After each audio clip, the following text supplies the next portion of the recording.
All sports, all plays. All sports, all plays. All sports, all plays. 365, we making up plays. You talking the game, get you through the days. We're high in the court, the dime in the lane. Variety topics, living the same. All presentation, sports information. In the airways, taking the nation. All sport, all plays, like working your faces. Grace at the field, so tie the laces. All sports, all plays.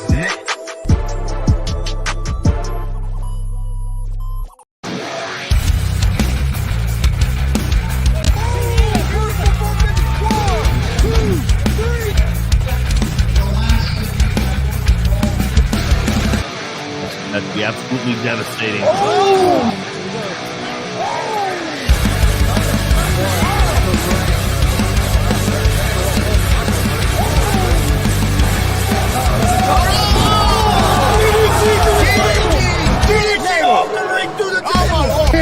This is Joey Owens' show. They've been trying to get me on this broadcast forever, and this is the worst damn broadcast I've ever been on. So you all can kiss my ass while I win this match.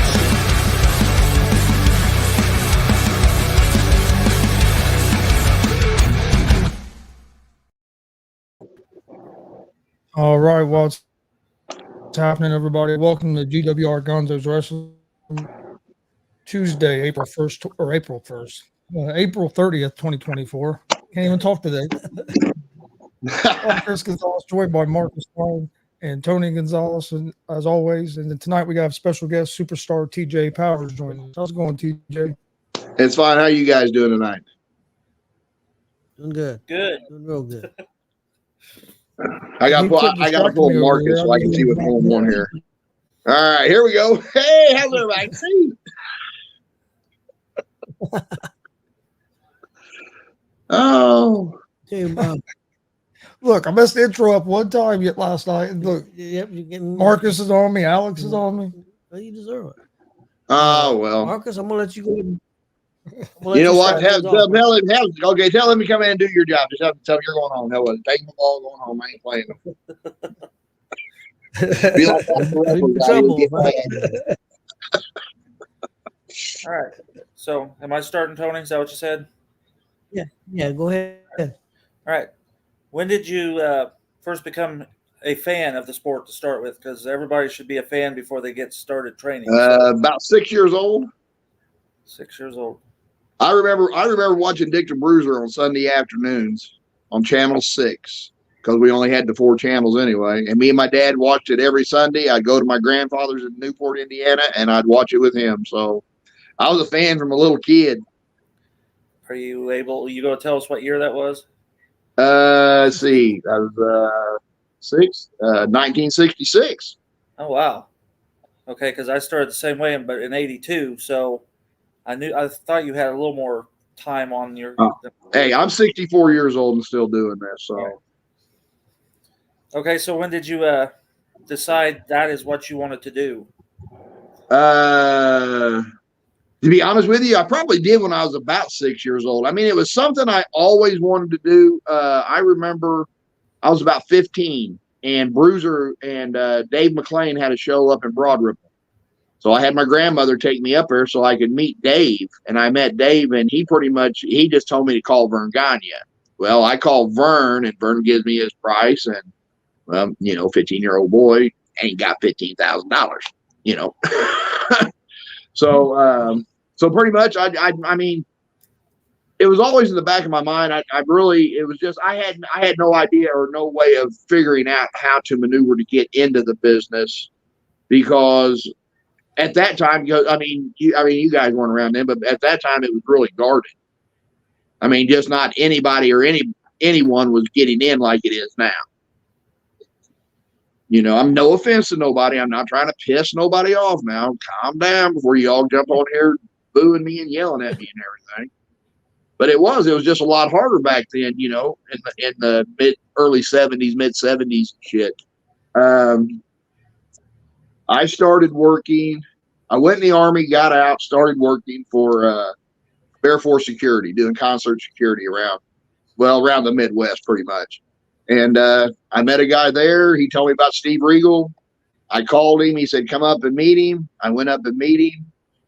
He told me his price, and I said, well, I just had my son, my oldest boy. I just had him, just got married, so I'm thinking, Lord, this is just going to keep kicking me in the teeth, so I need to quit. Well, I get home, and it's probably a couple hours later, he called me up, and he made me an offer, and I took it and looked at my wife and said, this is what I want to do. And she says, well, you're going to have to cut out a few things if you want to do this. And I said, I understand that, so I did what I had to do, and I paid my money every month, and drove to Westfield, Indiana every Saturday to train.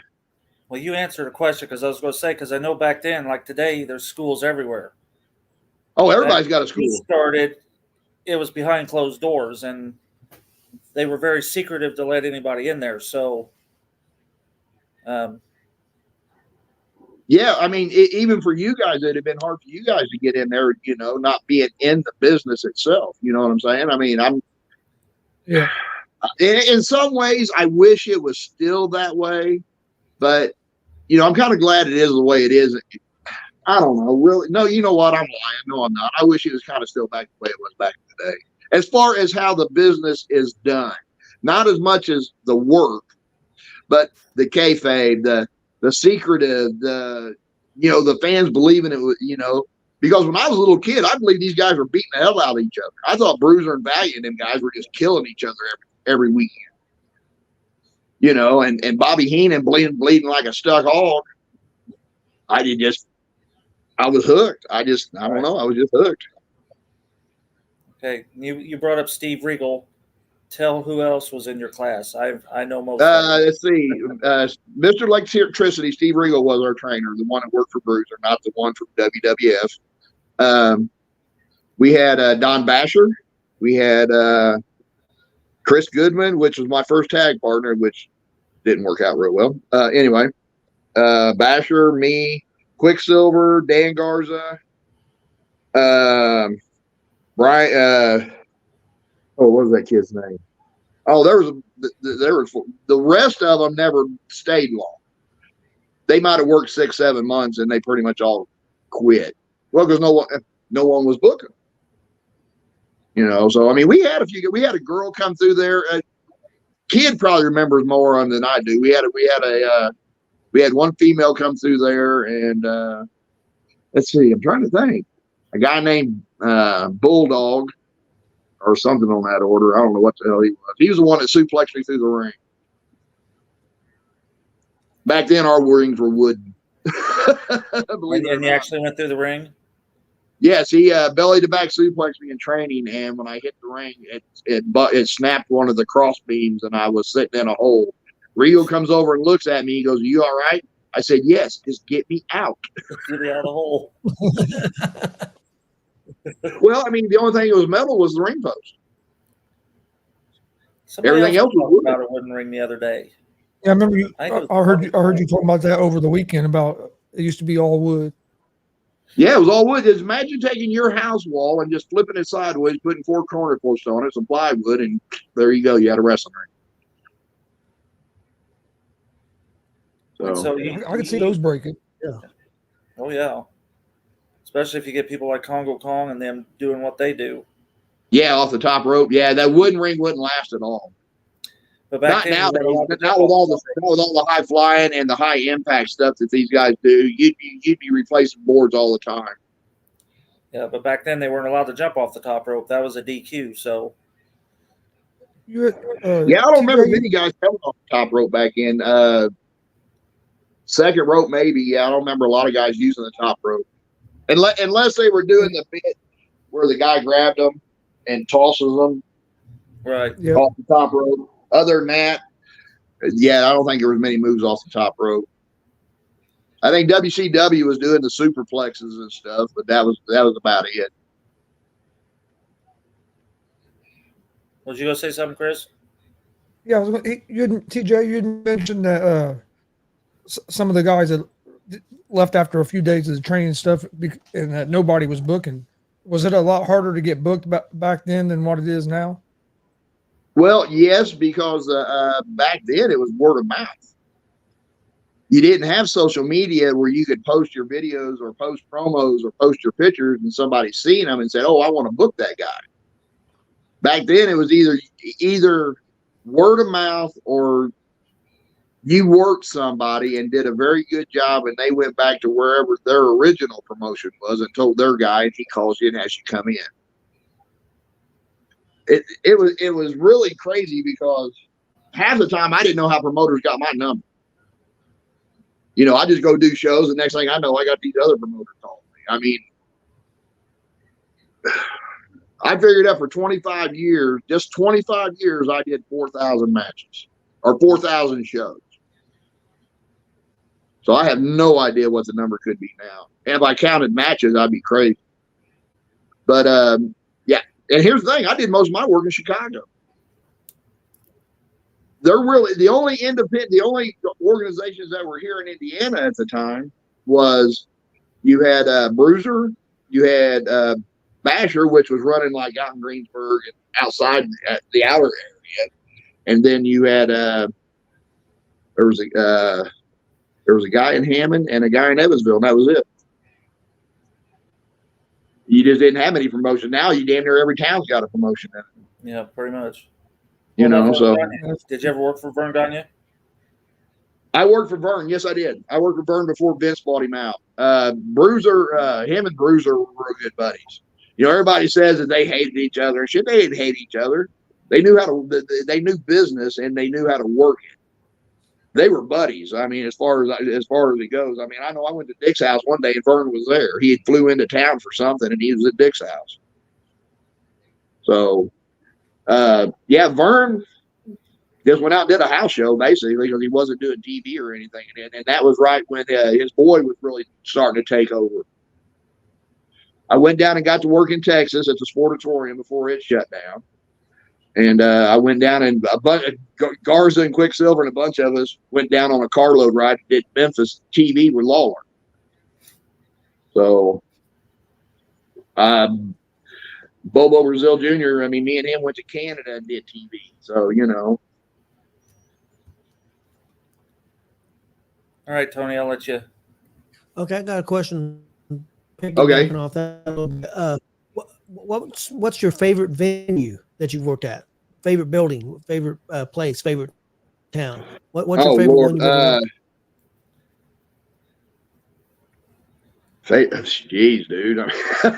That's really kind of a hard question to answer. I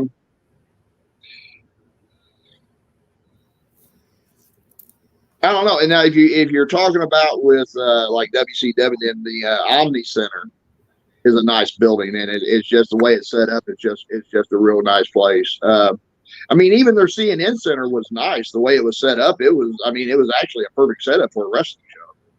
But favorite here in Indy would be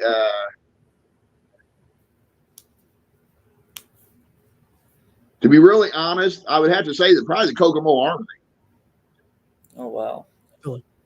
That Kokomo Armory, we did a show there. It was right after I got back from the WWF. A guy named John Osborne did a show there, and the place was packed. I mean, I'm talking a good 900 people, and it was like 100 degrees in the building. I mean, it was terrible inside that building, and that's where I caused my first riot. See, now he's already going into other questions. Well, you want me to take that one then, Tony?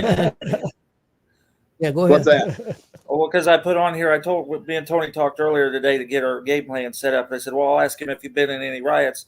And you brought up a riot, so let's talk about your riots.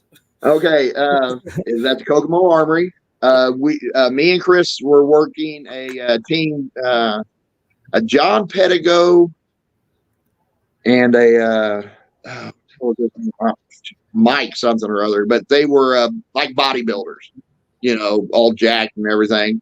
And we got doing the match. They were the tag champs, and it was a title match. Match was over. We jumped them, laid into the ring. Well, they had the radio station was there broadcasting the show, you know, kind of doing play-by-play type things like you guys do. And they had the belts at the table. So I go to get them. Well, when I go to get them, the radio guy wouldn't let me have them. So I grab him and I drag the belts and him across the table to the floor. Well, when he hit the floor, he let go, but when he let go, I backed up. I've got it on a video here somewhere, but there's an old guy jumps out of the crowd and grabs me from behind. Have no idea who it is. I just elbow him, and when I elbow him, you see two county mounties grab him and take him to the ground. Hey, there's another one. Shelbyville. Me and Dice did it. So you and Dice? Yeah, me and Dice did it at Shelbyville's fairgrounds. We were doing a show in the on the track. It was me and Dice against Bobo Brazil Jr. and this guy called Highlander. It was a great big guy. He was a Scottish guy, but he was like 450 pounds. We were just doing our match. We weren't, nothing going on. But as we were leaving, I mean, Dice. You guys all know Dice. Dice, when he starts his mouth running, we're in trouble. So as we're leaving the crowd, my wife at the time, she's up in this little cat area. She's pointing. I'm looking. The crowd's following us. The crowd's following me and Dice out of the arena area. So we close the doors. When we do, Shelbyville police are outside. We go, can we help you? And they go, yeah, we had him pointing that there was a riot here. We're just coming to see what was going on. Oh, I lost it. I was rolling. What year was that? The Dice Man thing was mid 90s, late 90s, maybe. All right. We were I don't even know who. I can't even tell you. I think it was a Bo show, Bo and a Mike Brown guy show. With nothing important. I mean, Osborne show was early 90s. Because I went to the feds in it's 85 or 86 when I did my first match. So, and when I was trained, I was told I was too old. Rigo told me, he goes, you're too old for this business already, don't you? I said, and how old were you then? I was 26, 27. Wonder if he and he said I was already, well, back then, because they were looking for the young guys like Ortons and shit, so. But I don't know. I've enjoyed it. I have no complaints about my career. None. I never strived for the WWF and the WCW stuff. That stuff it just came to me. I didn't go to it. WWF, we were at training. We were still training when we got that call. Mike Sharp, I don't know if you guys remember him from the WWF. He was basically what I call a named jobber. Yeah, Iron Mike. Somebody did jobs, but everybody knew who he was. But he called Steve and said, hey, I need 4 or 5 guys. Can you send me some? And he goes, yeah. Well, next thing I know, I'm in a van headed to La Crosse, Wisconsin. So we went and did that, and then came back and started working the independents a little bit. Then I met El Bracero at the gym, and he's the one that got me in with Dick. Okay. Once he verified that I'd been trained by Steve, he got me in with Dick, and it was funny too, because when you work for Dick, you didn't work for nobody else. Nobody. I mean, I would get calls every Sunday after a Saturday show from somebody having a Saturday show, and he'd be asking me if I did it. Yeah, I was there. I was under a hood or something, but I was like, no, Dick, I wasn't there. Oh, yeah. Every Sunday morning, I'd get a phone call about 8 o'clock. And you can imagine that old grubbly. Yeah, what you done? Liar. Go ahead, Tony, because we can go all day while Dick the Bruiser. I'll pick back up here with that later. All right. Since he mentioned Marcus, I'm going to go ahead and ask him a little bit about WCW and WWF. Go ahead. Since he mentioned, what was it like? First of all, working for WCW. WCW, I loved it. All that kind of stuff. Yeah, WCW, I loved it. Yes. It was just like being at the Dub. I mean, for the most part. Now, you had your guys like Luger and Sting and them guys. They had and Flair and all of them, they had their own little niche room where they all hung out, which was but even if you seen them in the hallway, they weren't rude. They weren't disrespectful. They weren't snobbish. Everybody talked to everybody. I mean, I sat in the locker room and talked to Booker T for about an hour. We sat right next to each other, changed clothes, got dressed, whatever, and we just sat, shot the shit all, while we were there. But yeah, I would have stayed at WCW. If they'd offered me a deal just to be a job guy, I would have stayed. I'd have called my wife at the time and said, "Hey, I'll send you a check." Well, because then they were paying for everything. Yeah. What WWF? WWF, it was more egoed. I mean, everybody seemed that they didn't really conversate much amongst one another in the locker room. I mean, you had Neidhart and Brett, they were over there talking and carrying on, and Shawn Michaels, he had his own dressing room, so you never seen him. But Jake was all right. Jake talked to me for a little bit. The only reason he did because his snake scared the shit out of me in the shower. Yeah, I didn't know it was in there. Andre, I talked to him for a little bit. You really couldn't understand him really well because it's such a thick accent he had, but he was a real nice guy. Brutus was nice, because I worked him and everything. And but yeah, WCW, I had a whole lot better. I was more comfortable. Well, I guess because I had never been in that situation before. Regal just basically threw us to the wolves. He goes, "If they ask, you've been wrestling a year." Okay. So, but no, WCW, I enjoyed. That was Rip Rogers. How long had you been wrestling at that point? Brutus the Barber Beefcake was my very first match ever. That's in front of about 50,000 people across Wisconsin's stadium or basketball arena, whatever the hell it was. We had to stop at a gas station and put on suit and ties because that's how you showed up for them back in the day. That's completely not crazy. Now, but that's how it was. That's what Vince's dad wanted. That'd be one of the craziest first matches of a career ever. Yeah, it'd have to be. To work. Yeah, I don't think anybody else. In front of 50,000 I don't know if many people have done match. That'd be hard to beat.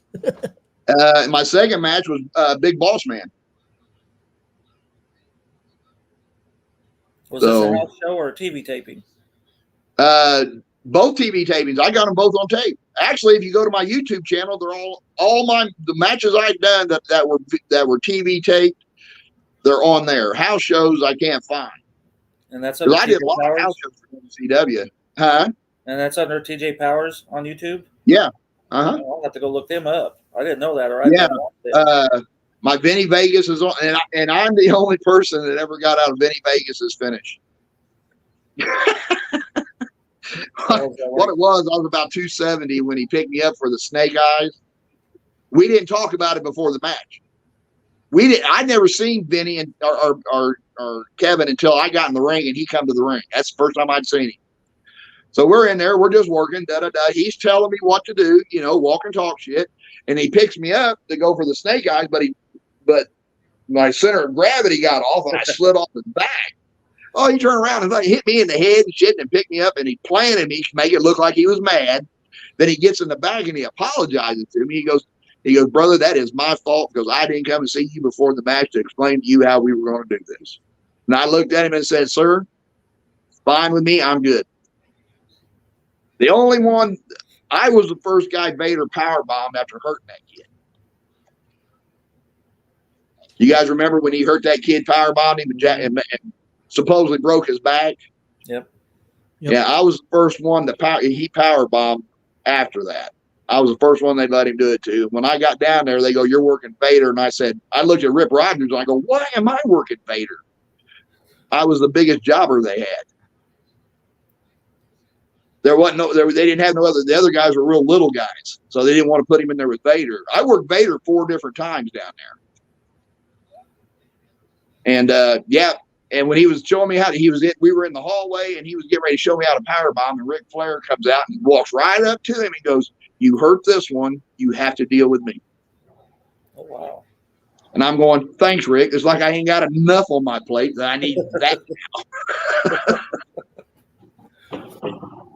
But yeah, I worked Vader 4 different times. I hacksaw Duggan, tugboat. Jesus criminy. Arm wrestled Diamond Dallas Page, Dana's wife. Yeah, I worked Barbarian. That's where I met Barb at. I worked him down there at WCW. He was Cactus Jack was his manager at the time. Yeah, I'm going to have to go back and look at that. So I don't think I got Barb's on there, but I do have Kevin's. I haven't been. Some of that stuff's really hard to find, and since WWE's bought all the library up, they've got a lot of that stuff's locked away, and you can't see it. Mm-hmm. You know, because I don't. If I could remember the dates and the days I was down there, that would probably make it easier. But I don't have a clue. None. But like I said, if you look at those pictures I just posted out there, you can tell the difference. You can see from the WWF to now, a rough life. I mean, I was a young, handsome dude when I started. Look at you now, though. Oh, Lord have mercy. Look like I've been run over with a bus more than once. Hey, I ain't ashamed to admit it. This is a rough life on a person. It really is. I mean, you figure I was traveling 3 days a week, every week, sometimes twice on Sundays. It just depends, you know, but if you're not willing to put the work in, then don't do it. And that's what's wrong with a lot of these guys is they want to do this, and it's not that they don't enjoy doing it, but they don't really want to put the extra work in to make themselves get over the next hump. You know, and I understand a lot of these guys are striving to be in WWE and AEW and all this kind of stuff. And you know what? It's great. I never strive for that. I love independence. I love the independents. I think it's a better show. I think we have better crowds, and our crowds appreciate us more. I agree with that. You know what I'm saying? But if you want to go WWE and AEW, go. But I'm not thinking that being trained by a guy in Mishawaka is going to get you to WWE. You got to go to them. Just like a lot of guys have, you go down there, you pay your fee, you get your tryout, and if they like you, they tell you whatever. If not, you come back home. But when you come back home, you got to realize it was a tryout. That's all it was. There was something they didn't care, or they told you what you needed to go fix and get it fixed and come back. Okay? I mean, that's understandable. I never had tryouts. I went down, went to work. It was crazy. And nowadays, you got guys coming out of college going to WWE. Yes. You know, they're not even thinking about NFL or NBA and any of that no more. It's WWE, I mean, they're making 3 times the money. You know what I'm saying? Yeah, WWE signed them to NIL deals while they're still in college. Yeah, I mean, you got a lot to compete with going to WWE, and you better be. I mean, we all know guys that went down there, you know, and where are they at now? They're right back here with us. And it's not to say nothing bad about it. Not slight on independent, on the independent guys. You're saying, but with that getting these college guys, they're bringing them in and they're teaching them. Well, they're teaching them how they want to work. I think that's easier. Yeah, they're teaching them how they want them to work instead of bringing these other guys in and maybe having to reteach them. Correct. And that makes good sense in a way, because I mean, they're still trained the basics as far as it goes, but when it gets past the basics, then it breaks it down into, okay, you got 5 minutes and we want you to do, this is what we want you to do. So every day they're going to train that.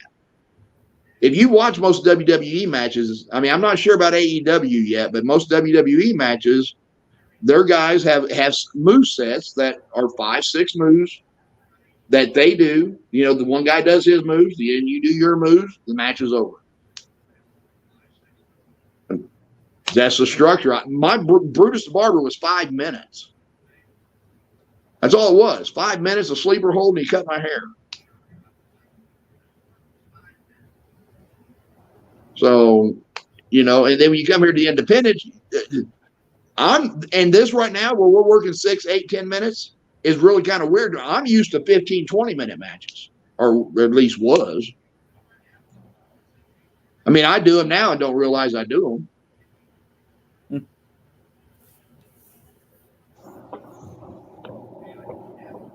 I love the business. I love it. Hardest thing. What was the hardest thing for you to learn in pro wrestling? The hardest thing to learn is the flip over, the tumble, because your body's not used to it. When I was in training, I puked. I'll admit it. I had no problems in it. It's right over to the trash can. Give it up. Well, I mean, your body's not designed to do this work. It's like when you fall on your back, your first instinct is to roll over. And that's the way it was when you were training. The first time you took a back bump, you rolled over just because that's just reflex. So now I take a bump now. I don't even think about rolling over. Sometimes I don't even want to get up. Best piece of advice you've received in the pro wrestling business? The best advice that I received? Yeah. Jesus, I'll be honest with you. You know what? To be really honest with you, I don't think anybody's ever gave me advice that I could remember somebody actually, like an old timer, sitting down and telling me, this is what you need to do. You pay attention, do this, and your career will skyrocket. I never had that. Kind of sad, I guess, but I never. I'd listen to the old guys in the locker room talk. Just sit back and listen and pick up information and stuff. But it's like I tell everybody, this business is weird. It's either you get it or you don't. Even there's a lot of guys out here doing it. And Marcus, you see him. Chris and Tony, you see him. There's a lot of guys doing this. They can do it, but they don't get it. You know what I'm saying? And for me, it was almost, I never had no problems doing this business as far as once I learned what I needed to do as far as the work, the bumps, the moves and stuff like that. The rest of it, it was easy. I mean, I can't explain. The only thing I've ever said is that I think I'm a reincarnated wrestler. I think I'm a wrestler from way back when this shit started. I really do. Because it just, I'd go to places that people didn't know me, and as soon as I come through the crowd, people would boo me, and I never talked to the crowd. My entire career up until here recently, I never said nothing to the crowd. Didn't interact with them as far as in the ring or nothing. I'd look at them and just give them a smirk or whatever, and just do what I did. And promoters loved it. I was busier than a cat in a room full of rocking chairs. Then I tagged up with Austin, become a high roller. When we became high rollers, me and him, Lord have mercy, that was an even nuttier career. At one time, me and Austin held 5 tag team champions in 5 different organizations. And I held 5 heavyweight titles in 5 different organizations at the same time. Well, you know what? People can say what they want about me in this business. They can say what they want, but there ain't a promoter out there that I ever worked for can say that I ever gave them a bad show.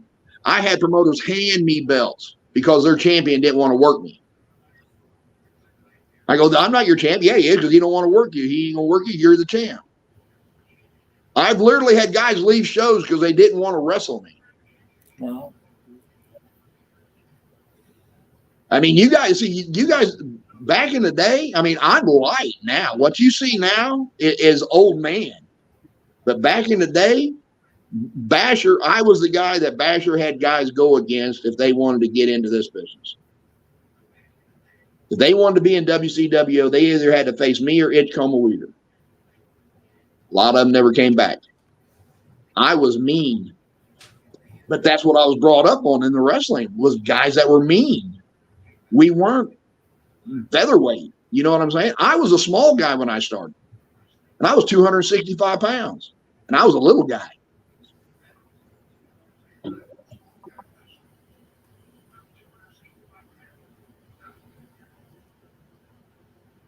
Oh, Justin Danger. Yeah, we were down there together for a little bit.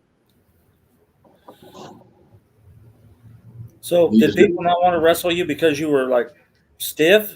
Is that? You know what? I don't know if you would call it. Well, but here's the thing. Everybody says it's stiff, but come on. This is called professional wrestling, and the best quote in the world by Itchcoma Weeder. This is a contact sport. Shit's gonna hurt. Tommy Tutu said that one night too. You know, I'm not trying to kill you, but I'm gonna make contact with you. If I want to hit you, I'm gonna hit you. You know, ask Mike Noble. He found out why I was left-handed at PopCon. So, you know, I mean, it wasn't I was me. Because if you did not know what you were doing when I got started on you, I didn't let up. I didn't make pauses so you could do it. I was on you from the time it started. I was just me. Make them or break them. That's it. Yeah. And that's the way I was trained, though. Because when Regal trained me, he goes, "You're going to be a heel." I was never trained to be a good guy, ever. I had to learn how to be a good guy. And I decided I'm not going to learn how to be a good guy. I just changed my attitude a little bit, just keep doing what I do. So you think that goes back to your bruiser days then? What's that? The make them or break them? Yes. And then you became one of the guys that if you can't get past me, then you're not going any further than this. Because that's it. And the way that right. Exactly. Yeah. I mean, I've had other promoters have me come in and work somebody that need attitude. Gatekeeper. You know, that's what we called it back in the day, is like you get guys that get a little big for their britches, they put them in there with somebody, tells them, hey, he needs an attitude adjustment. Get out there and just smoke him up. Let him know that he's what he is. Put him in a battle royal with Dice and Bo. Yep, I've seen it. Hey, we did that to Mike King. I don't know if you all heard that story before. That was funny. Actually, Rob Kincaid did it to him. We didn't do it to him. Rob did it to him. Back when Mikey started, he was using Dice Man's music. And supposedly Dice Man gave him permission to do. I don't know. I didn't hear the conversation. But we were at a show out in the middle of nowhere for Pastor Payne. And Dice was on the phone in the parking lot yelling at somebody. It was Mikey he was yelling at. I mean, he was giving him hell. Well, Skip and Rob used to run shows at a church on Kentucky Avenue out by camp. And they did a kind of like a Royal Rumble type match. Well, Dice got first. So he's out in the ring. No, it was Mikey was first. So Mikey had no idea who was second. Had no clue who was second. So they played Dice's music. Well, Dice was second. Well, they're out there, you know, Dice ain't even doing nothing to him. Dice is just kind of walking around the ring, just running his mouth. You know, Mikey's trying to figure out if his shorts are going to tighten up or not. And about that time, music plays again. I was third. I go up to Mikey and he's on his knees praying. I go, dude, it ain't mine. It's his music. And I got nothing to do with it. Oh, I like having fun. I mean, that's the name of the game, is having fun. If you can't have no fun at this, why are you doing it? Guys take it too serious. It's not that deep. If they go out there and just relax and have fun. What do you love about the business, and what's something you really dislike about the business? I love everything about the business. There's not one aspect I don't love. I've been a promoter, and you know, outside and then a worker, you know, being a worker, as you all know. But the dislike, the only thing I guess I dislike is seeing the guys in the back discussing their matches. But here's the thing. I understand that's today's generation of wrestlers. That's how it works. You know what I'm saying? So, and it's funny because they'll come up and ask me, what are we going to do? I ain't got a clue. I have no idea. And I don't have an idea what I'm going to do till I get out there and start doing it. None. and it messes them up because they're not used to that. Right. But I try to explain to them, if you learn to work the way I work and mix yours in with it, there's nothing you can't do in this business. But if you're stuck as a spot wrestler, you're in trouble. Like me. Go ahead. When you were coming up, what was it? Mostly all walk and talk. It was all walk and talk. The only thing we determined, a lot, sometimes, not all the time, the only thing that was really determined was the finish. And sometimes the guys wanted how to start. Just depending on the crowd, and that's what I do now is depending on how the crowd's reaction is how I want to start the match. But back then, you'd have some guys say, okay, I want to start, I want to do this.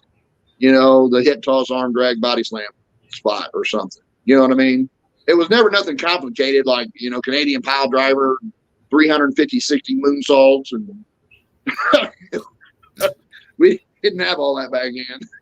But you got to remember, though, most of the guys back then, we were all, if you were under 250 pounds, you were a little bitty guy. Because most everybody else was 260 to 300. So you didn't have many guys going to the top rope wanting to do a moonsault. Yeah. But I got to work with a lot of the old timers, Moose Cholock, Baron Von Raschke, and all of them. I got to do shows with them guys. So was the locker room split back then, heels and faces, or were they same room but came out with different entrances? No, some promoters like doing that, splitting you up. But for the most part, no. For the most part, it was just one, like, in gymnasiums, you're just back in the gym's locker room, just whatever, you know what I mean? Now, it was a point if you went out into a town afterwards and say you went into a bar somewhere, got you something to eat or whatever, but there was somebody sitting in a certain location, you want to make sure you sat on the other side. You didn't want to sit you didn't sit next to it. Like now we'll all go out, no matter who it is, we'll all go out to Denny's and sit at the big table and we'll all eat and shoot the breeze, right? Well, back then you didn't do that.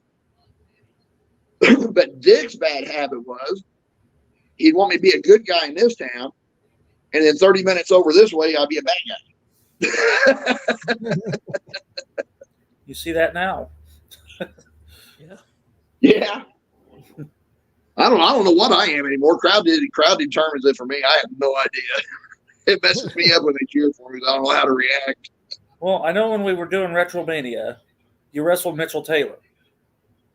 And we were surprised to see you as a face, but Mitchell Taylor's always the heel, so you automatically was a face because of who you were taking on. And we had a hard time commentating with you being a face because we weren't used to seeing you doing that. And we're all looking at each other like, oh, hard for you, hard for me too. But here's the thing, it's work. It's just work. But the biggest thing is, as long as the fans are enjoying themselves, that's all that counts. Mm-hmm. It's not about me. It's not about the guy I'm wrestling. It's not about Kid. It's not about Mike King. It's about the fans. Them are the people that pay the hard-earned money to come and see these crazy ass shows. And we're just a bunch of retarded guys that are running around in the ring. I don't care what anybody says. To do this business, there's something wrong with you. Seriously, there's something mentally wrong with you to enjoy doing this. I don't know what it is because I ain't figured it out yet, but there's something bad wrong. Hey, I know some people, Al Snow just said that recently in an interview, and some people took exception to that. And exactly what he said. To be in this business, there's got to be something wrong with it. Oh, for somebody to put their body through this abuse. Okay, I've had my knee replaced, but here's the catch to that is, now I was explaining to everybody, that's not from an injury. My knee I didn't have that replacement. The knee had to be replaced over the years of abusing it. I had no cartilage, no meniscus, no nothing left in my knee. It was gone. Everything was gone. So the doctor said, replace it or live with pain. Okay, so I got to replace. 6 weeks, I was back wrestling. But I got pinched nerves in my back, my neck. I got herniated disc. I got I don't even want to count the arthritis in my body because it's from head to toe. And this business causes it. It doesn't help you none. This is when I'm done with this business. If I'm still walking on my own, I'll be very lucky. I'll be very lucky. Who was your favorite wrestler when you was a kid? Who was your guy? Dick the Bruiser.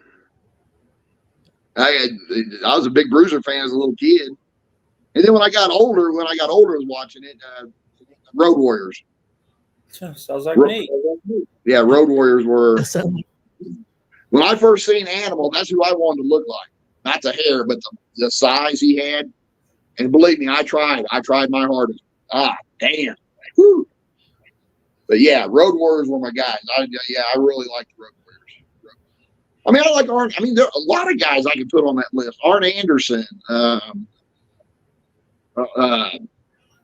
of Stone, Ronnie Garvin, Magnum TA, Dusty. I mean, there's just so many guys I can put on the list of being a favorite. The Valiant Brothers.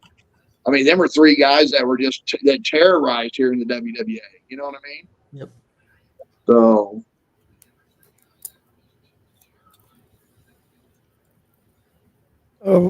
We did have a question in the comments section. They want to know if you ever took a Vader moonsault. A Vader moonsault? I don't know. Did Vader do a moonsault? I thought he did. I thought he did the Vader bomb where he jumped off backwards.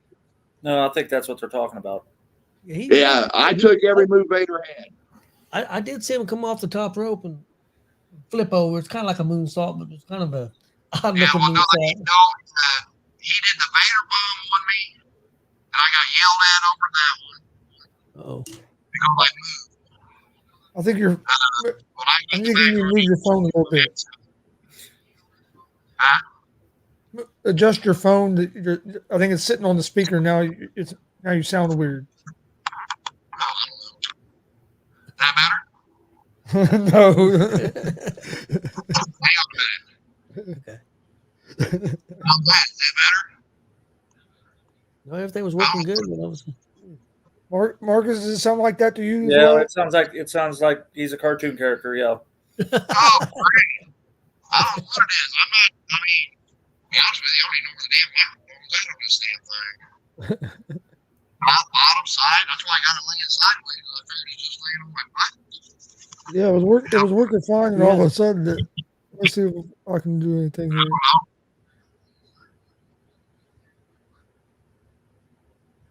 Yeah, I guess. There it goes. Oh, Yeah, I just seen a little. Hello. Yeah, there you go. better. Now you're back Is to that normal. better? Yep. Yeah. Yep. Okay. Well, anyway, with Vader, he did the Vader bomb, a Samoan, and if it hadn't been for Harley Race, I'd have broke my arm. And the power bomb. That's what Vader did to me. And plus the big hitting in the corner, crazy shit that he used to do. But other than that, I mean, he was just a stiff warrior. I mean, he wasn't stiff. He was just an old school worker too. When he hit you, he hit you.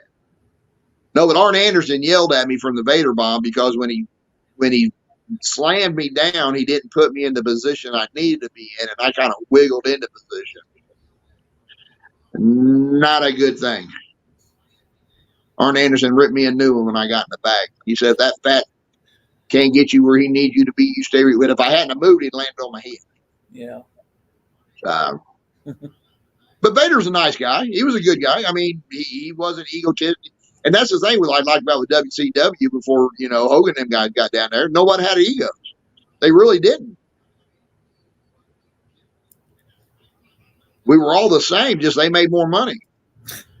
Uh-oh. There's that question. Who's your favorite, Marcus or Kelly?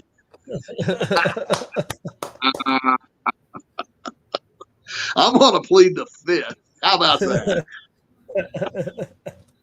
So if you want to say her, I don't have a very good streak on that. I know. They're afraid of her. Well, it's going to have to be Kelly because I come up and see her first before I come to see you anyway. So She's got the cane, so. Yeah, I don't need to be beat. But yeah, like I said, I love this business. I can't imagine doing anything else. I mean, I was a truck driver for years and did this, and I love it. I'm staying. If I can stay in the ring till I'm 70, I'm staying. You all heard that here. If I can make 6 more years in the in-ring work, I'm staying. But if How not, many years would that put you at in the business? huh? How many years would that put you at in, being in the business? 6 years. That would put me almost 50. It'd put me about 46 years, give or take. And I'll just call it 50 and take the hell with it. Yeah. Yep. Your favorite wrestling move? My favorite wrestling move? Yep. Are you talking about one I do or just in general? Both. Well, my favorite was the elbow off top rope, like Macho Man. And you figure 270-pound guy coming off top rope landing on him was pretty rough. And the other one is I like Samoa Joe's finish. Yeah, I mean, there's a lot of moves I like. I just can't do it.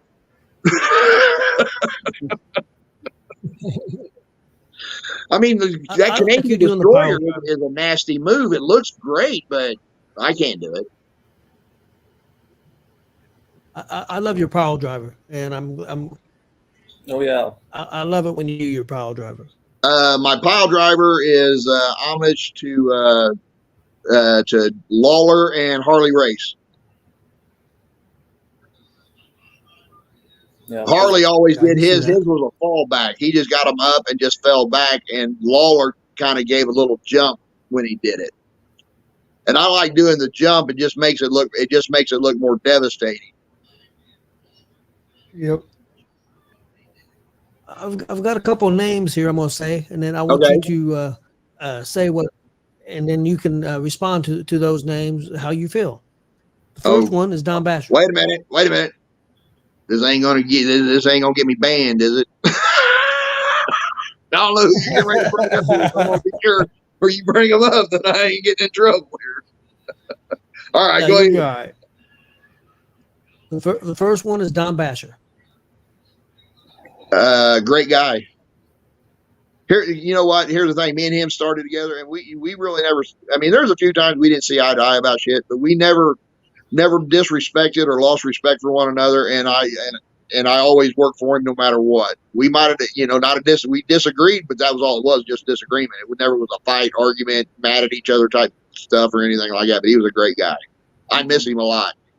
I wish he was here to see what his boy's done with WCW. Oh yeah, I do too. Yes. Yeah. That's Joey, one thing that I'm sad about. That's one thing I'm sad about. I never got to meet Don Basher. That's one thing I am. He was a good guy. He was a goofy. He was just goofy and just lighthearted and everything. But when it come to the business, when it come to that WCW dub, if he told you to get out, you better just go ahead and leave. That's just how it was. He didn't play games with them. So yeah, he's missed. And like I said, his JKO has done tremendous job with WCW, bringing it to where it's at. Now it's not only the longest running, now it's the most noticed. Mm-hmm. He's brought it to the forefront of everything with all the exposure he's got. I mean, what more can you say about somebody? Okay, go ahead. That was my next name. I was going to ask you. My next name is JKO? Joey Owens. Yes. That's my son. I've known Joey. Like I said, I knew Joey when he was a little kid. I knew him and Heather before they had Jonathan. I mean, they used to come to my house and hang out and everything. And Joey used to go on road trips with me in the truck. I look at him as my son. I don't look at him as Joey Owens. You know what I'm saying? That's my boy. And whatever he needs out of me, he's always going to get it, no matter what. So I can't say no more about Joey than that he's my son, and I love him. I do agree with you about the exposure that he's getting him for WCW right now. It's been awesome. Nobody's doing that. No. I mean, I don't even think there's other independents in other states are doing the things he's doing. You know, how many, Marcus, you go to other states and other organizations, any of them doing PopCon or Comic-Con or anything like that? Well, I know the Kentucky company's got 30 fair shows set up this year, but no, I don't think they're doing any like of those conventions or things. Okay. Yeah, well, fair shows are usually, once you start doing them, usually try to get them all the time. Yeah. So I like fair shows. Fair shows are nice. Who else?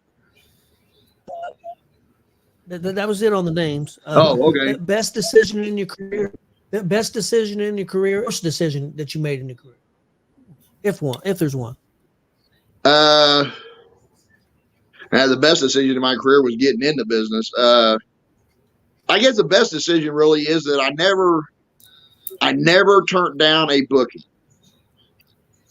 Ever. Now, I'm not saying that I haven't gone to a booking and get there and things just didn't feel right. And I just told the promoter, dude, I'm going to go on back home, you know. And the catch it is, they never called me back, but I left because there was just something funny about the promotion that I didn't like, you know. And I guess really the worst decision was that it killed, you know, it just hurt families. It hurt my family. I guess that's about the worst part of it is, you know, I had 2 young boys, but I was never home from growing up. You know what I mean? And I worked 40 hours a week, and I'd wrestle every weekend. I was never there. But that was my choice, not theirs. So other than that, I have no complaints. I have no regrets of what I've done in this business. I mean, I'm not saying there's stuff that I've done that I wish I hadn't done, but we've all done that. You know, we'd all like to hit a rewind button and change things, but we can't do that. So, but like I said, what anybody can say is fine. When they can do what I've done in this business for as long as I've done it, then they can come talk to me. What do you think the biggest difference in the business is now compared to when you got in it? Little guys. Little bitty guys. I mean, look at Mike Noble. I mean, he's a good kid and he can work. Don't get me wrong. There's nothing wrong with him as far as goes, but when I came into the business, there was all big guys. You know, we didn't have little bitty guys like that. I mean, like I said, we had guys that were all 260, 300 pounds. I mean, so now you get these little bitty guys, you can just toss them all over the place. But that's the only difference I can see in the business. Outside the work's different. It's more move sets now than just working. Do you understand what I'm saying? Yeah. Okay. So that, to me, that's the only difference. Really, that's the only difference. And, you know, just like I said, small guys and the way they work. No complaints about none of it. I have met some of the best young talent that I've ever seen, even back when I was wrestling. I mean, WCWO and BMFX and even some of the guys Mikey brings in. I mean, they got some of the best young talent that I've seen in a long time. I'm going to skip to that question. I was going to ask you about. Pardon me? I was going to ask you, talent. Who do you have your eye on? Who's really caught your eye with some of the young talents, name wise? Is there anybody that's really caught your eye? To be really honest, Zay Gates. Mm-hmm. Zay. That's two. Here's the thing. I've seen Zay when he started. I've seen him grow from where he was to where he is now. And that kid has come 1,000%. Another one, Jordan James. There's another young man that could really go far in this business, but he's like me. He's not. That wasn't his mindset. He's happy where he's at, and he gets it. He gets the new school. He gets old school. He gets the idea of a storyline. He gets the idea of entertaining the crowd. He gets it. Jordan James and Zay Gates are my 2 top picks. I can't argue that. Can't go wrong with those. Yeah. Marcus, you got some stuff? Got some Yeah, questions? I got more. Can we do some more names? Yeah, go ahead. Yeah, go ahead. Itch. Itch, he's my ride or die brother. I know it. See, here's the thing. I wrestled Itch's dad. Oh, really? Okay. I knew Itch when he was a kid too. Okay, then let's go because you're a high roller. Right? Let's do Bobo Jr. first. Bobo Jr. I have nothing bad to say about Bo. I've known him since I've been in the business. Good guy. He was part of the Bruiser Group too. Right. So, he was. He was there when I was there. Yeah. Him, El Bracero, and Golden Lion, and all them guys. So you were part of a high roller. You guys were inducted in the Hall of Fame last year. So Correct. We'll do Dice Man first because there's many versions of the high rollers. Dice Man. Technically, the versions that's out there now, the original version is just me, Dyson, Austin. Everybody else got added on later. But anyway, Dice Man, as far as Dice Man? Ass. What you all know him. What else do I say? I mean, I say that and everybody understands what I'm talking about. That's pretty mild. I really thought you. But you know what? He's my brother and I love him to death. And I do anything for him, but he's an ass. Yeah. All right, go ahead. Next. Well, Austin James, because you brought him Austin James. Austin James is another. He's my brother. I ain't got nothing bad to say about Austin. When we were tag team, he's the only guy that I tagged with that we never had to discuss. When I tagged him in, he knew exactly what I wanted to do. And when he tagged me in, I knew exactly what he wanted to do. We never had to talk to each other, discuss what we were going to do when we were there, ever. He's my brother. He's my high roller. And you can see his high rollers is actually me and Austin. That's the original high rollers right there. Okay. I know there's a bunch of them. They've been added on. We'll go VIP. We'll have to throw Vinny in there so he don't cry later because Vinny. You know what? Vinny's a good dude. Yeah, he's an odd duck, but he's a good dude. He really is. I mean, he's a good guy. Good boy. Yeah. I just wish he'd make up his mind what he's doing. Scatterbrain. Let's see. Well, we want some stories. Well, first, tell us who was your favorite opponent to ever work anywhere. I don't know if Tony asked that earlier or not. No, he didn't ask that. My favorite opponent to work. So I actually got to work, I guess. That would be the point is.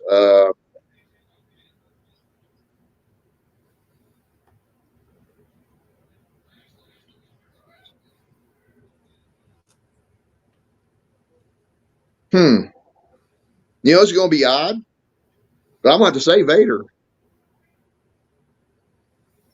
I mean, it really is. I mean, it was brutal, but I enjoyed it. You know, after the first match I had with him, the next three, I didn't care. Rest in peace, big man. But, you know, yeah, he was good. I'd do it again. And then a story. You guys, stories. You can start with the Tea Party if you want, if you know where I'm going with that. No, I don't. Top-notch wrestling. You and Austin James. Dresses in the middle of the ring, eating cheese and wine. Okay. Now I know what you're talking about. Okay, hang on. Yeah, I got two stories I'll tell you. Both can turn me and Austin. One of them's more on the. Well, anyway, we'll get to that. But the Tea Party bit, that was with Rampage and Skip. I mean Skip and Rob Kincaid. Well, they were doing. I think Marty Fogelman was one run of the shows. Yeah, that was him. Well, it was at that school. It was a school over there off of 34th Street and High School Road, or right in that area. But yeah, 109. They come out and they would do the old man thing. I mean, we weren't old at that time, but they would call us old men. They had walkers and all kinds of stuff at one show. So the next show, Austin was a manager at a car lot there at Madison and Thompson. I was working for him as a mechanic. Well, right across the street was a thrift store. So the dresses and stuff we had, we bought them at that thrift store across the street. We just went over one day and started buying them up. Just bought a bunch of stuff. And so we came back out and we did like they were gay, the gay thing. You know, we had a table in the ring, sat down, had a little tea party and everything. Yeah, it was funny. That was some good stuff. Yeah, it was. That was good stuff. Yeah. That was a long time ago. Yeah, it was. So what was the other one? The other story, I tell this story all the time, and people think it's funny, but it was before me and Austin became tag team partners. He was working for Basher, and we were doing Greensburg. Well, the month before, we had set up fans bring weapons match against me and Austin that would go against each other. So we'd use weapons that the fans brought. We don't do them matches no more. And so on the way out there, we stop by a local establishment. We pick up a few things and we drive on out there. When we get out there, we're pretty tore up. We're in pretty bad shape when we show up. So we get in the back and get downstairs. And downstairs, it was a split room. It had a weight room and it had a locker room. Basher was always over in the weight room because there's just more room in there for everybody to get around and have the meetings and stuff. He sees me and Austin. And he goes, "All right, no more drinking before a show." We said, "Okay." So we go to the locker room, and Austin opens his bag up. Well, he had bought the little bitty bottles like you get on the airplane. He bought a few of those, and he goes, "Here." He didn't say anything about why we were here.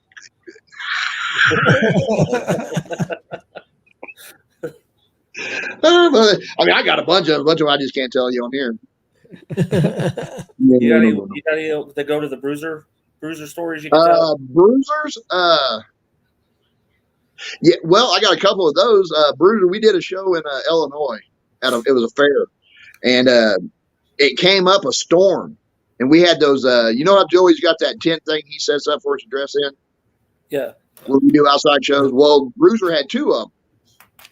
Well, the storm it come up black as the ace of spades. It come up bad. Well, one of the tents blew away. So we all piled into one tent. They stopped the show until the rain stopped. Then when the rain stopped, we started the show back up. Well, there was so much water in the ring. If you got pulled from one corner post to the other, if you set your feet just right, you could ski. But I'm in the ring with Bruiser. We're doing a battle royal, and he's in there, and I got him in the corner, and I'm hitting him in the gut. And I'm hitting him pretty hard as far as I'm concerned. And he goes, "Hit me." I hit him again. He goes, "No," I said, "Hit me." I hit him again. He grabs me by the hair of the head and punches me in the forehead as hard as he could punch me. He said, "I said, hit me." I said, "Okay." And the other Bruiser story concerns Bobo Brazil. We were going to, me and Bo were the ring guys. We drove the ring truck, made sure it got set up, tore down, loaded back up, and hauled back out and all that stuff. So me and him drove the truck down to, we went to West Virginia and we did a show. And on the way back, hand to God, to this day, I have no idea how we did it. But from all I remember is seeing the Cincinnati sign, because I knew I had to get back on 74 to hit back to Indianapolis. Because I was driving. Next thing I know, we're in Dayton. And here's the thing. You might go to sleep at the wheel. You ain't sleeping that long and staying on the interstate. Wow. And you can ask Bo the same story. His wife was with us at the time. I have no idea how we got to Dayton. None. And we weren't doing anything of illegals. I swear to God, both hands. I've done that a couple times. I don't know how. It ain't good. This day, I still can't figure it out. Then I got other stories I can tell too, but that all concern other stuff, so we don't want to get into that. Did you have something everybody would be surprised to know about you? What be surprised to know about me? Yes. I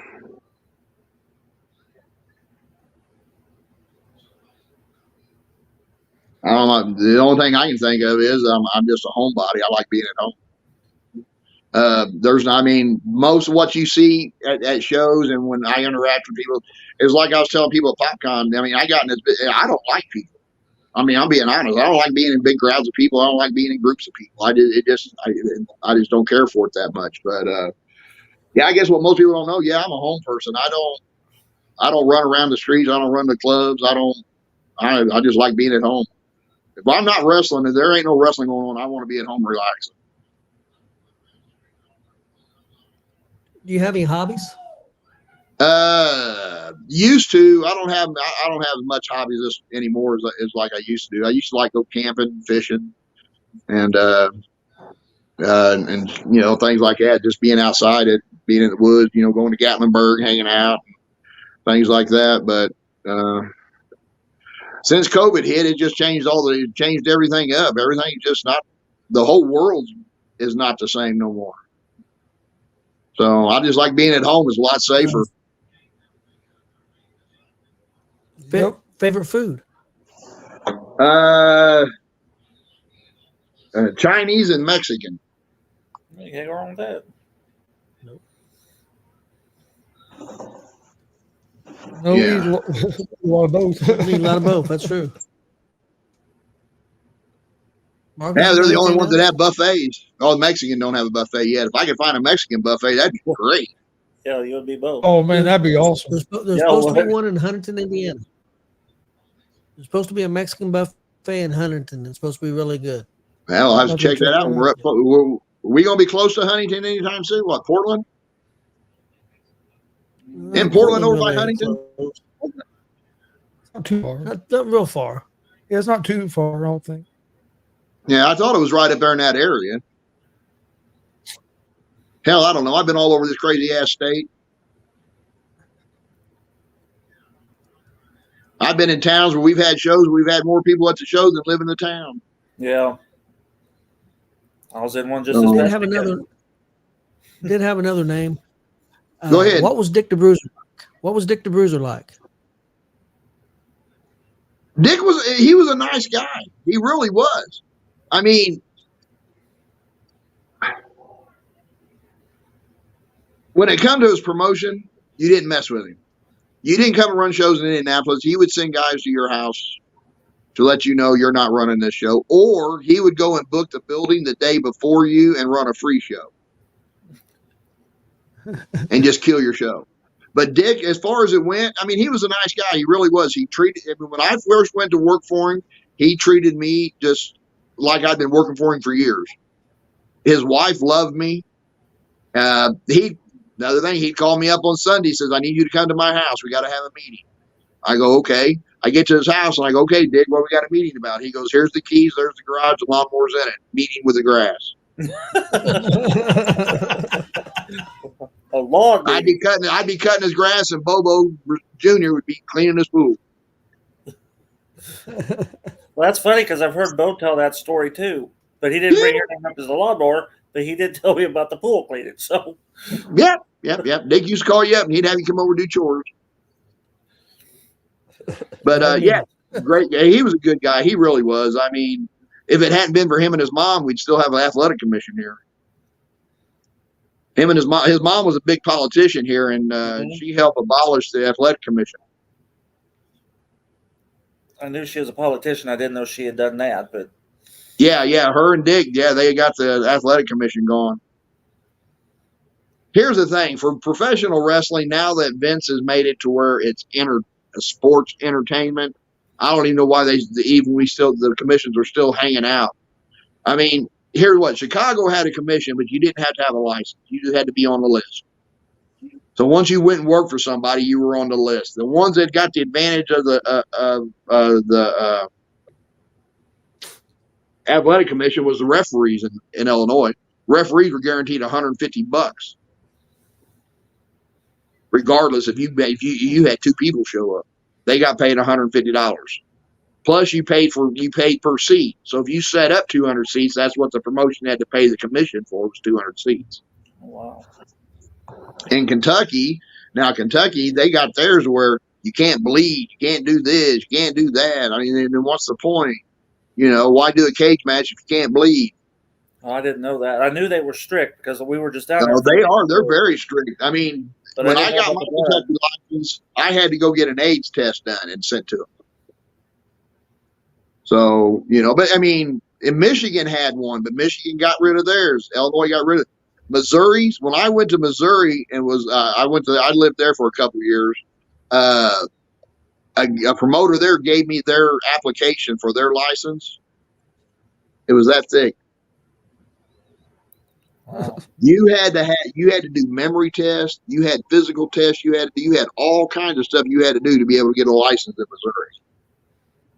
There was a story in the news. It wasn't worth it. Almost like getting a CDL.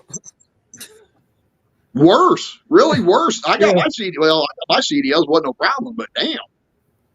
I mean, just some of the stuff they wanted you to do was just ridiculous. It had nothing to do with being a wrestler. You know what I'm saying? There was a story that came out in the news here just recently. AEW wrestled in Oklahoma, and they have a wrestler who's a transgender wrestler, and Correct.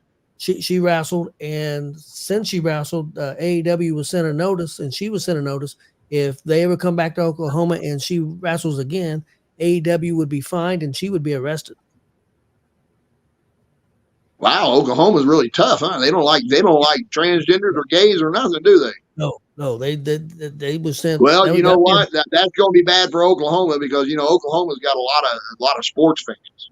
Yep. I mean, what the hell? They got the Oklahoma Sooners and what else they got out there? Well, they got professional. I mean, you got Dr. Death came from there. I mean, damn, you got all kind of guys came out of Oklahoma. Yep. Yeah, all kind of wrestlers come out of Oklahoma. I mean, that's where most of your wrestlers come from. Back in the day, was right there in Oklahoma, Texas, Yep. Minnesota, and all that. That's where they all bled out of, was in that strip. Yeah, a lot in Minnesota. A lot of people from Minnesota. Yeah. Oh, Vern Gagne turned out tons of guys. Marcus, you remember that thing I sent you? You may have sent it before, but it was a high school that had like a yearbook. It had like 5 or 6 or 7 pro wrestlers that all graduated from the high school, and they were all in the yearbook. Rick was one of them. Cool. There was a bunch of them. Yeah, if I told my buddies back in the day I wanted to be a pro wrestler, they had laughed their asses off. For one, they probably wouldn't know what the hell I was talking about.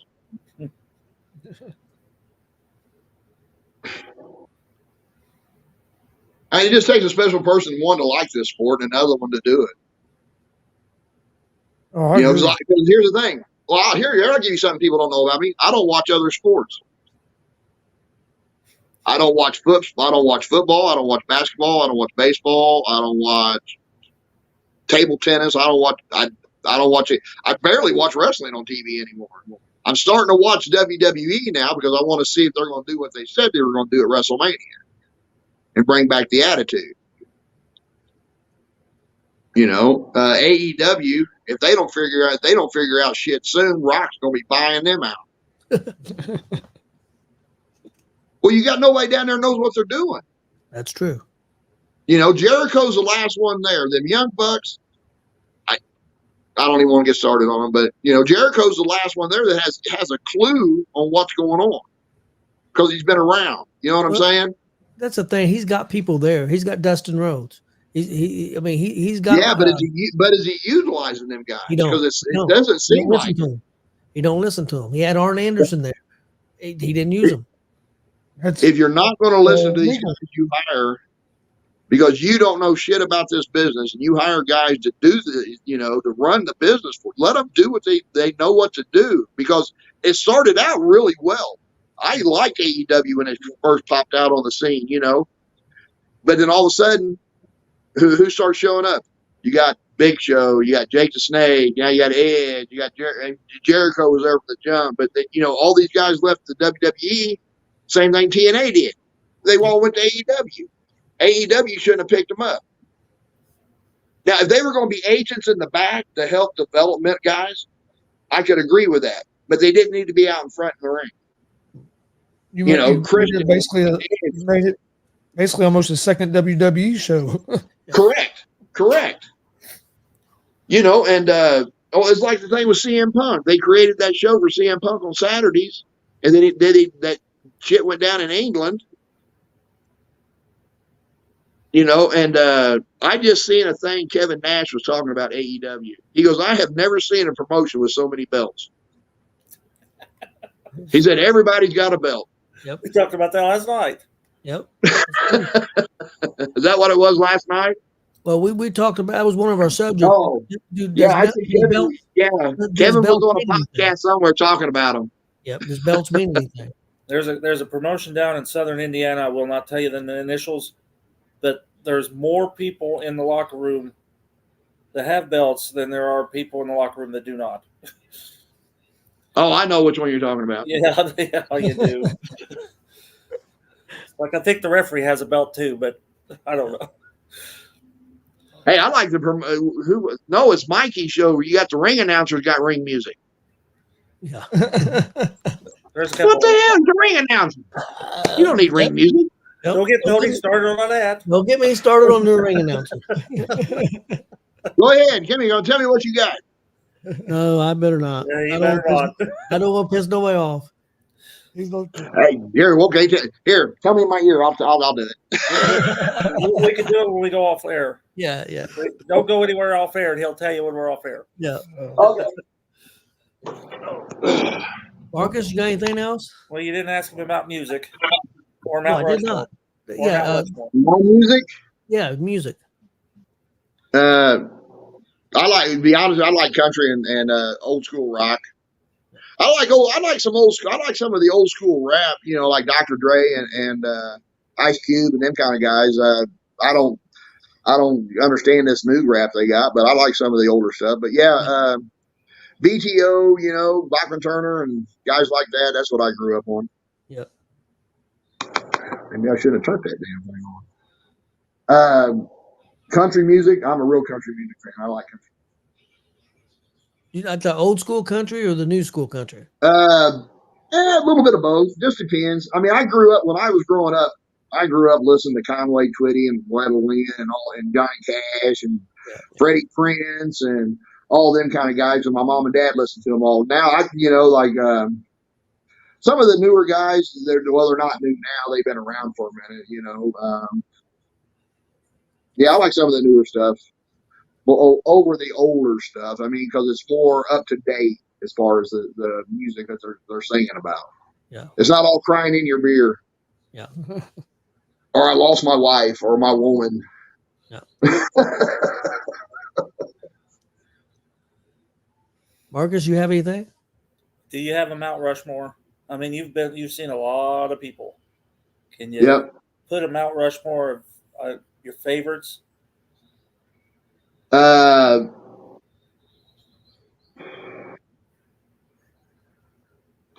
Flair, Dusty, and Jake the Snake. That's three good ones.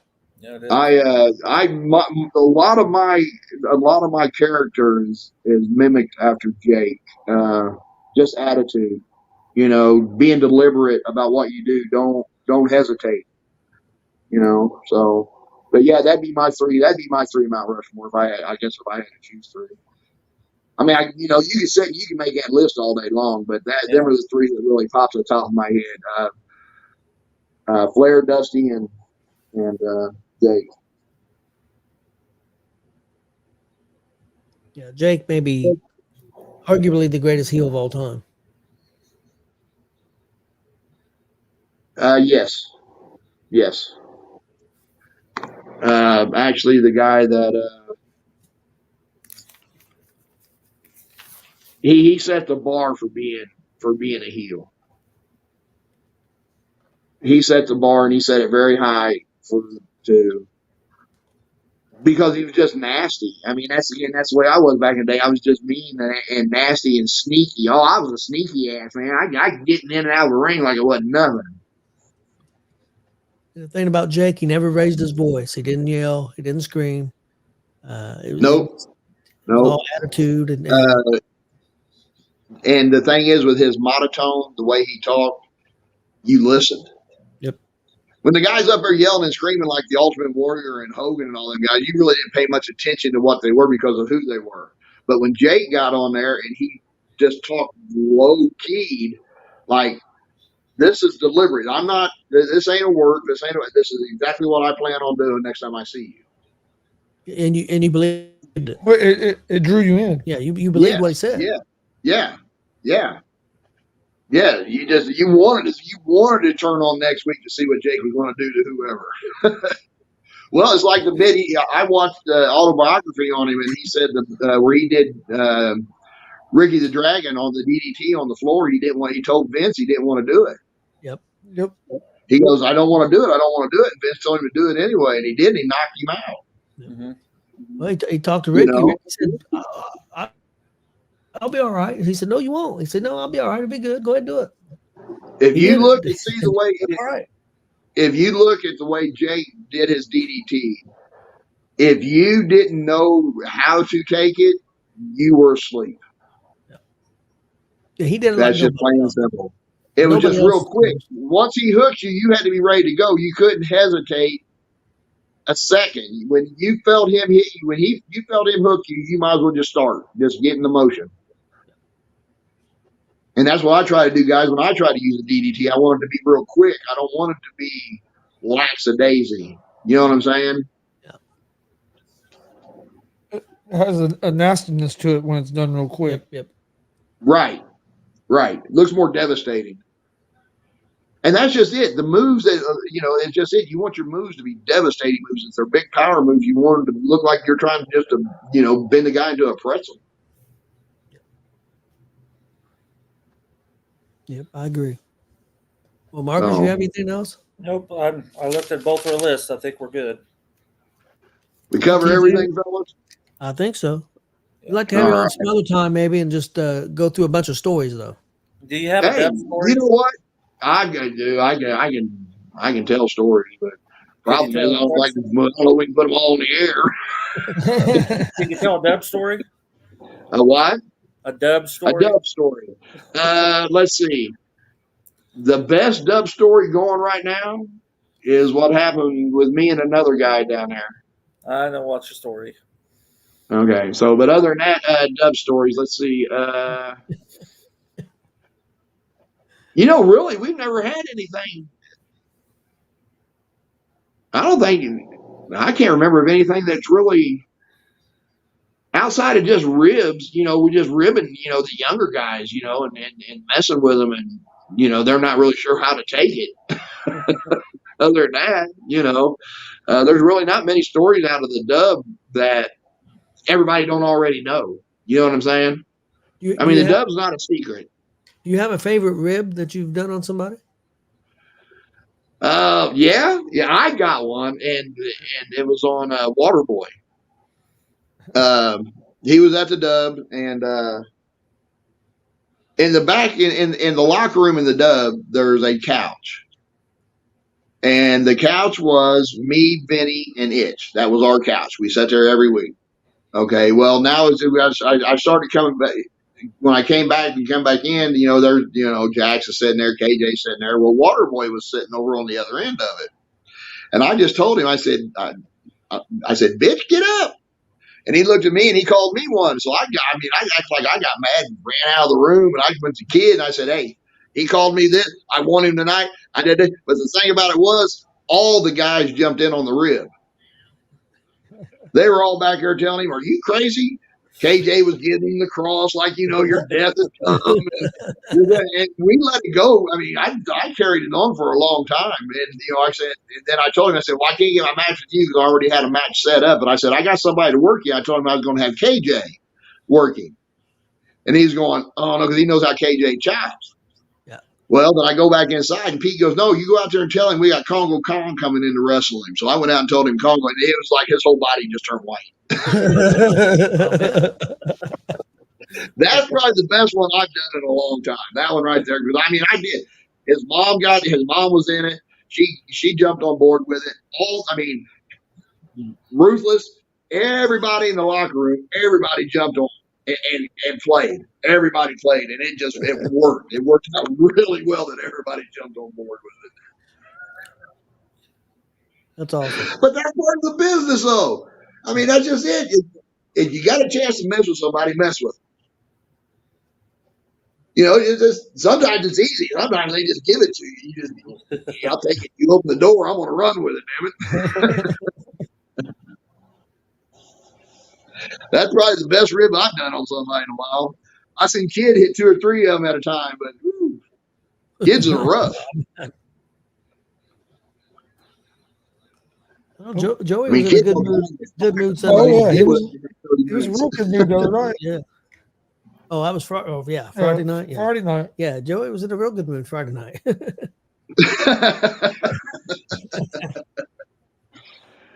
Yeah, he was glad when PopCon was over with. Whew. Yeah. I'm gonna tell you what, though, that young man, I can't commend him enough for what he's done with WCW. I just wish we get things together and hopefully that somebody sees what's going on and says, "Hey, how about we put you back on TV and do this, that, and the other?" You know what I'm saying? Yeah, that'd be great. I think that'd be a great thing for him. But time will tell. It's not over yet.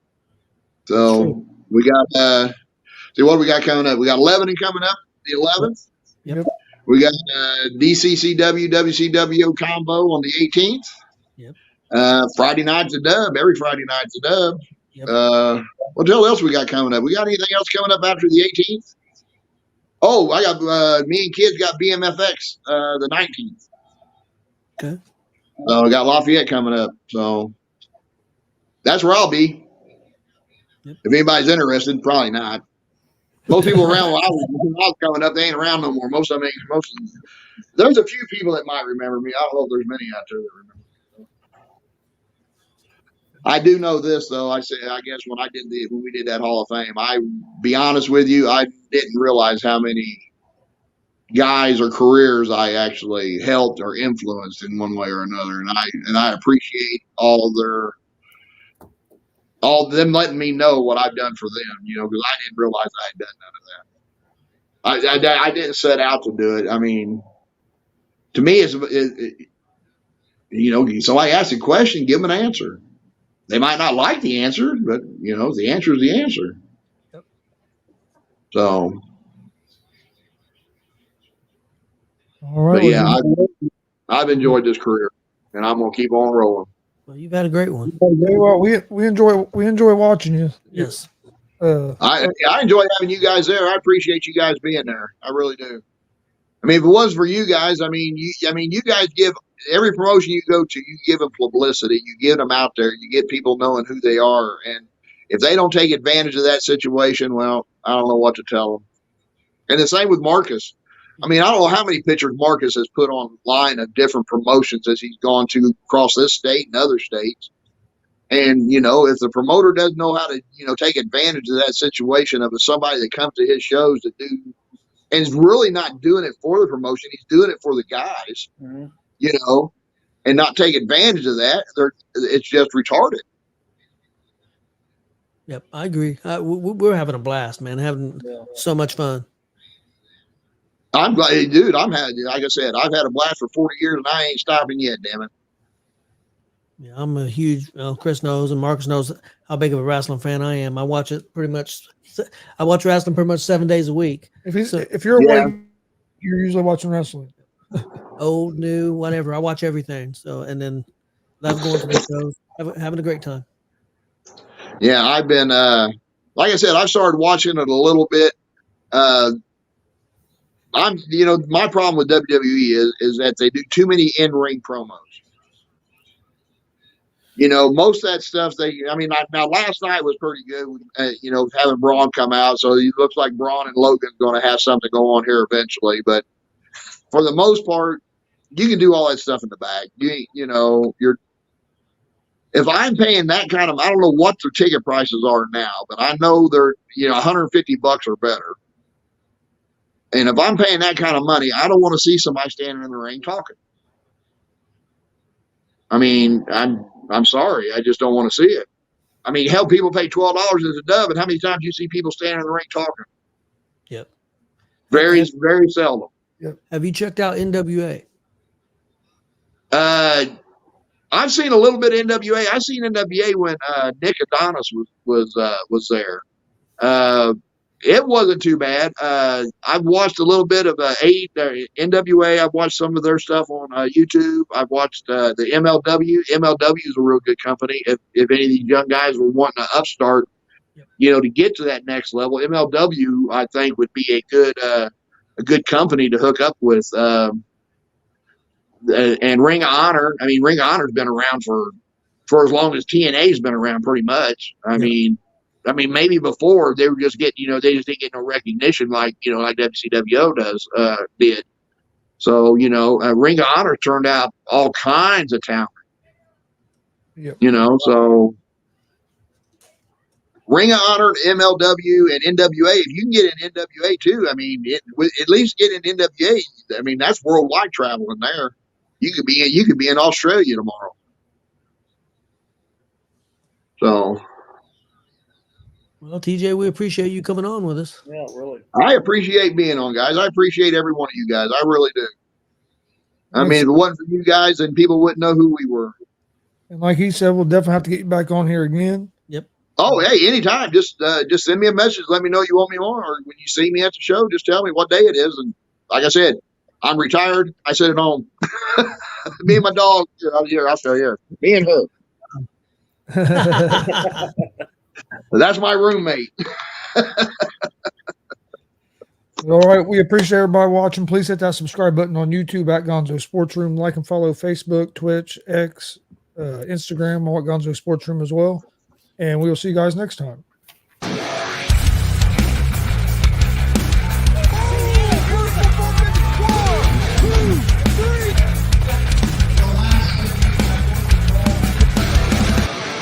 That'd be absolutely devastating.